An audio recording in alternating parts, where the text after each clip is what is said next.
글로벌 코인 동향, 생생한 글로벌 이슈를 전해드립니다. 안녕하세요. 코인 여왕 문다윤입니다. 오늘은요, 미국인의 암호화폐 급여 이슈, 그리고 주식시장과 비트코인의 추락 예측, 마지막으로는 심즈 제작자의 새로운 게임 개발 소식까지 전해드리겠습니다. 디지털 자산 애널리스트 이광호 대표님과 얘기해보겠습니다. 안녕하세요. 네, 반갑습니다. 네, 당신이 잠든 사이 글로벌에선 어떤 일들이 벌어지고 있을까요? 바로 첫 번째 이슈로 확인해 보시죠. 65% of working Americans are willing to be paid in Bitcoin, Ethereum, and Dogecoin. 미국인의 65%가 암호화폐로 지급받을 의향이 있다고 밝혔습니다. 네, 어떤 기사인가요? 네, 설문사인 스카이노바가 미국인들이 암호화폐를 보상으로 바라보는 형태를 알아보기 위해서 설문을 한 내용입니다. 이 중 직원의 65.5%는 암호화폐로 보상을 받을 의향이 있다라고 대답을 했고요. 그중 28%는 매우 기꺼이 암호화폐를 받겠다라고 응답을 했다라고 합니다. 네, 상당히 65%, 또 28%는 기꺼이 받겠다라는 네. 입장을 밝혔다는 건 그만큼 좀 긍정적으로 보는 시각이 많다는 건데 그 이유가 있을 것 같아요. 네. 암호화폐를 이제 미래의 화폐라고 보는 인식이 있고요. 그리고 네. 최근 인플레이션 압박 때문에 현금의 가치가 떨어지는 거에 대한 대비로 암호화폐를 받겠다라고 얘기를 하는 걸로 보여집니다. 네, 인플레이션에 대한 수단으로서 받겠다라는 뜻은 조금 더 자세히 설명해 주실 수 있을까요? 네. 네. 인플레이션이 발생한다는 얘기는 물가가 상승한다는 얘기고요. 돈 가치가 떨어진다는 얘기죠. 근데 암호화폐로 받으면 그 물가와 어떻게 연동을 해서 암호화폐가 이제 오를 가능성이 있기 때문에 직장인들이 다 아시겠지만 이제 급여는 생각만큼 많이 오르지 않습니다. 네. 그런데 그 급여 중에 일부를 우리가 그래서 이제 주식이나 다른 투자처에 투자를 하는데요. 예, 그런 부분에 대해서 미리 좀 대비를 하고자 하는 그런 생각이 있는 것 같고요. 그리고 최근에 미국 등지에서 암호화폐 또 블록체인 비즈니스가 핫하다 보니까 네.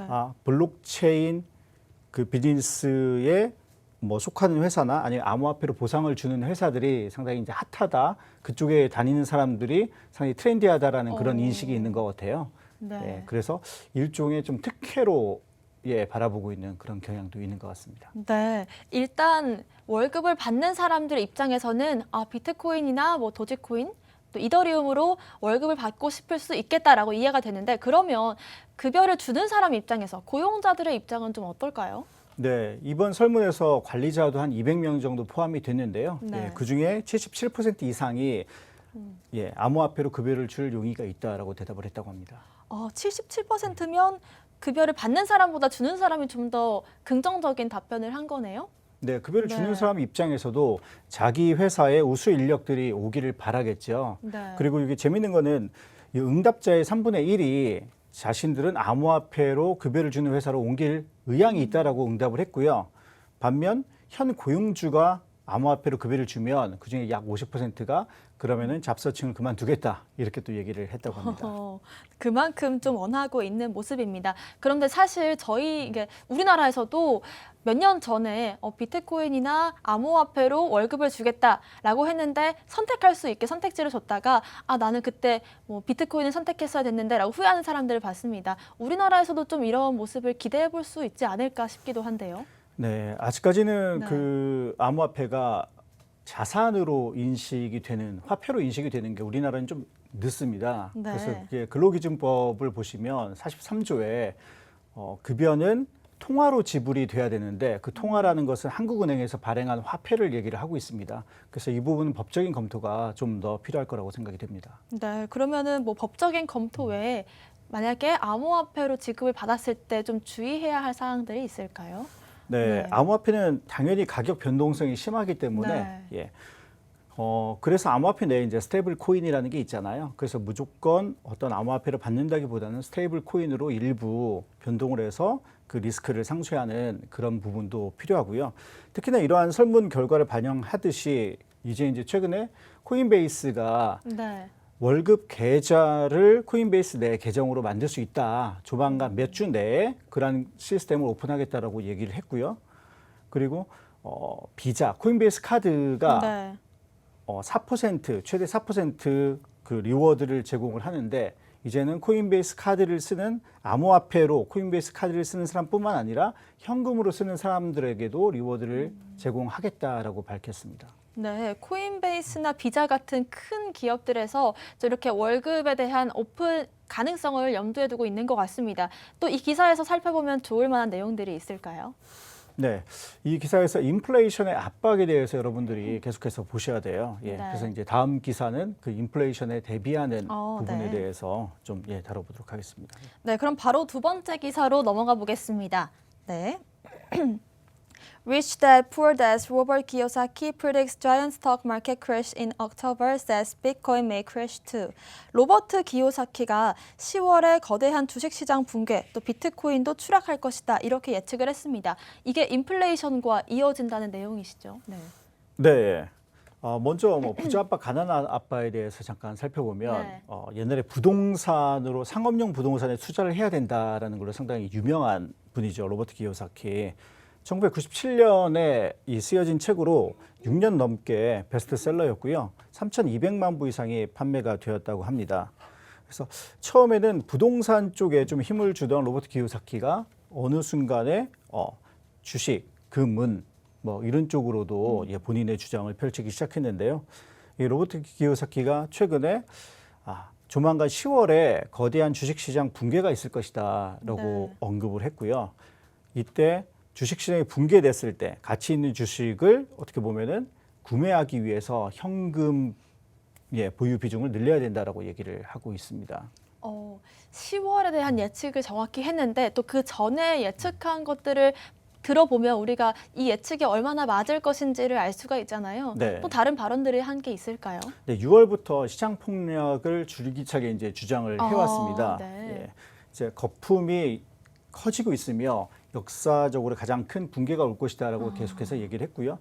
8월에는 부자 아빠는 비트코인과 금에 투자하고 있다. 그래서 비트코인을 사라라고 얘기를 하고 있고 지난주에 중국발 또 악재가 나왔지 않습니까? 그렇습니다. 그래서 그런지 이제는 좀 10월에 주식 붕괴가 임박해 왔고 그래서 현금 보유를 통해서 떨어진 주식을 좀 주축하는 게 좋겠다라고 얘기를 하고 있습니다. 네. 그런데 얼마 전에는 뭐 비트코인과 금, 은을 모아야 된다라고 말을 했다가 이제 또 10월이 되면 비트코인도 폭락을 할 것이다라고 말을 하니까 사실 듣는 사람 입장에서는 좀 혼란스럽거든요. 네. 비트코인은 사라는 건지 떨어진다는 건지 떨어지니까 사라는 건지 어떤 식으로 받아들이면 좋을까요? 기사에 보면 본인은 비트코인과 금은을 팔지 않고 있어요. 네. 그러니까 팔지를 않으면서 현금을 이제 보유를 해라 그런 의미지 이 비트코인도 폭락하기 때문에 비트코인도 다 팔아서 현금을 보유해라 그런 의미는 좀 아닌 것 같습니다. 네, 그렇군요.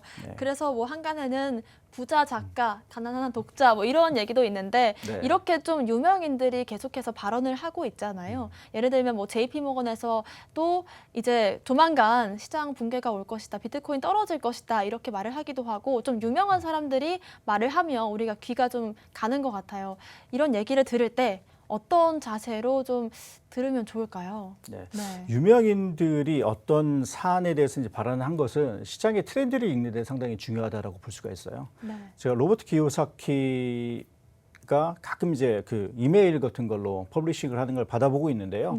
처음에는 본인은 비트코인이 뭔지 모르기 때문에 관심이 없다, 투자를 하지 않겠다라고 이제 몇 년 전에 얘기를 했다가 어느 순간 또 비트코인을 공부를 해서 이제는 비트코인에 투자해야 된다. 암호화폐에 투자해야 된다. 이런 식으로 계속해서 이제 얘기를 하고 있고요. 그리고 인플레이션이 그러니까 물가가 오르고 또 실업률이 같이 오르진 않지 않습니까? 실업률이 떨어지는 걸 스태그플레이션이라고 하는데 로버트 기요사키는 이제는 뭐 T빌즈라고 그 초단기 국채가 있습니다. 그래서 이 미국 정부가 그 부채를 감당하기 어려울 것 같다라고 얘기를 하면서 그로 인해서 주식시장 붕괴가 올 것이다라고 얘기를 하고 있습니다. 보통의 유명인들 발언은 좀 시장 흐름에 대한 어떤 입장을 얘기하는 경우가 많다라는 말씀이신 것 같습니다. 그러면 저희가 좀 더 살펴보면 좋을 만한 내용들이 있을까요? 네, 지금 계속해서 미국 쪽에서 암호화폐 관련된 얘기가 나오고 있어요. 그렇기 때문에 미국이 점점 암호화폐에 좀 호의적이고 암호화폐 헤게모니를 가져가는 그런 상황이다라고 볼 수 있고요. 역사적으로 봤을 때 미국이 무언가를 이제 손대면 그로 인해서 좀 가치 상승이 많이 일어나는 경향이 많습니다. 네. 그래서 기존에는 중국 중심으로 암호화폐 시장이 좌지우지됐다면 앞으로 그 시장이 미국으로 넘어가기 때문에 그동안에 좀 관심이 없으셨던 분들도 좀 유의해서 암호화폐 시장의 흐름을 보시면 좋을 것 같습니다. 네, 정말 여러 가지를 시사하는 기사였던 것 같습니다. 마지막 이슈도 짚어보겠습니다. The Sims creator develops new scary blockchain in AI-based game. 심즈 제작자가 새로운 블록체인과 AI 기반의 게임을 개발했습니다.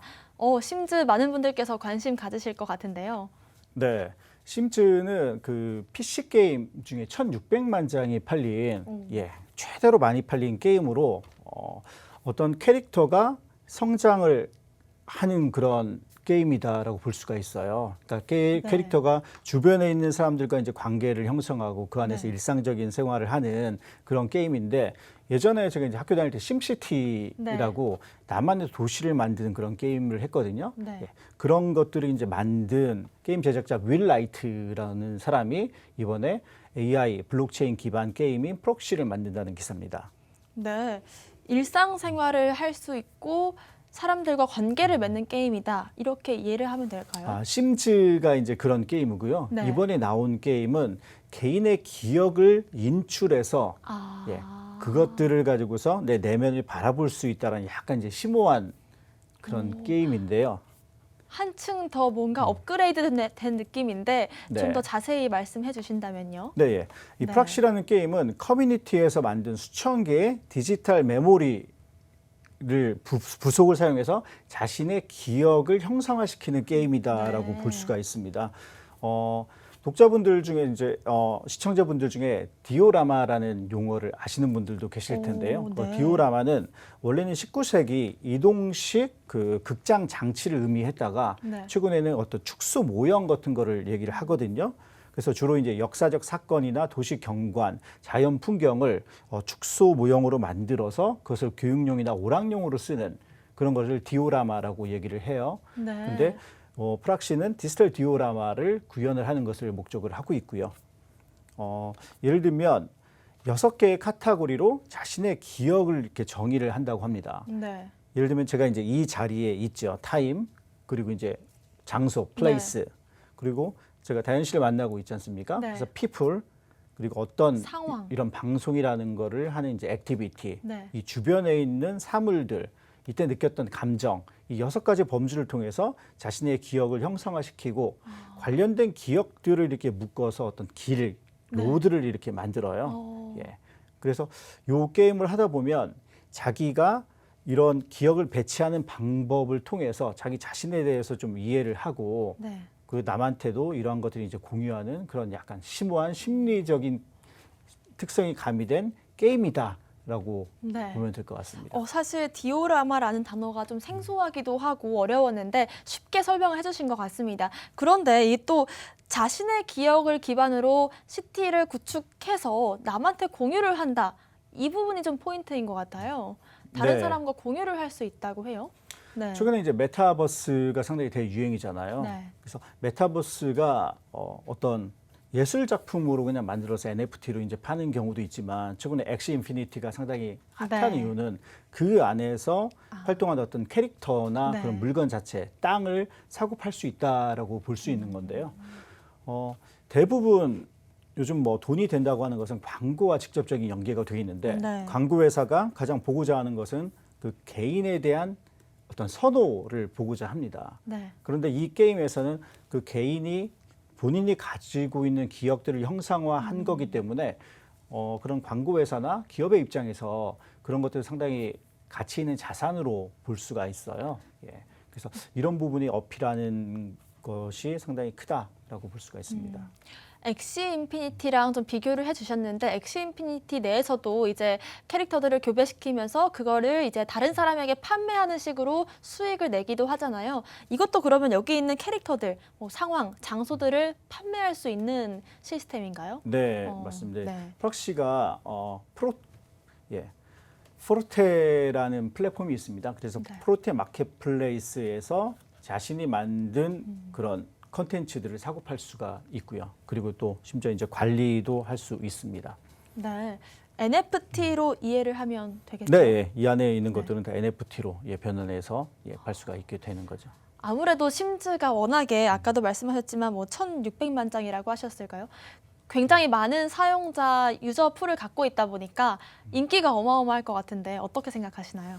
예, 저도 그럴 것 같습니다. 처음에 네. 저희가 이제 메타버스로 새롭게 진입한 사람들은 그 경험이 별로 없어서 이게 신선한 경험이다라는 그런 측면으로 접근을 했는데 이 심즈라든지 심시티를 개발했었던 그런 게임사가 어떻게 보면은 대기업이 들어오는 거랑 마찬가지죠. 이 메타버스계의 대기업이 들어오니까 이 게임 자체가 상당히 의미가 있을 것 같고 투자자 입장에서도 이 초창기에 어떤 가능성이 높은 게임에 대해서 주시를 하고 있다가 그쪽에 관련된 NFT를 뭐 미리 구매한다거나 그런 쪽으로 하면 좀 수익을 볼 수가 있거든요. 네. 그래서 예전에 심지를 해보셨거나 심시티를 해보셨던 분들은 이 게임, 프락시란 게임도 처음부터 한번 해보시면서 네. 자신의 자산 증식을 또 한번 기회를 엿보시는 것도 좋을 것 같습니다. 그렇습니다. 저희가 뭐 엑시 인피니티를 초기에 설명하는 그런 격이 될 수도 있으니까요. 또 확실히 메타버스나 NFT 분야가 뭐 예술 작품에서 넘어서 이제는 아까도 말씀드렸다시피 부동산이라든지 관광, 또 이제는 게임까지도 영역을 넓혀가는 모습인 것 같습니다. 오늘 저희가 준비한 내용은 여기까지입니다. 또 본 방송에서 제공하는 정보는 투자 판단의 참고 자료일 뿐이며 특정 자산 가치의 상승과 하락을 보장하지 않는다는 점 유의하시길 바라겠습니다. 저희는 다음 이 시간에 오겠습니다. 시청자 여러분, 성투하세요.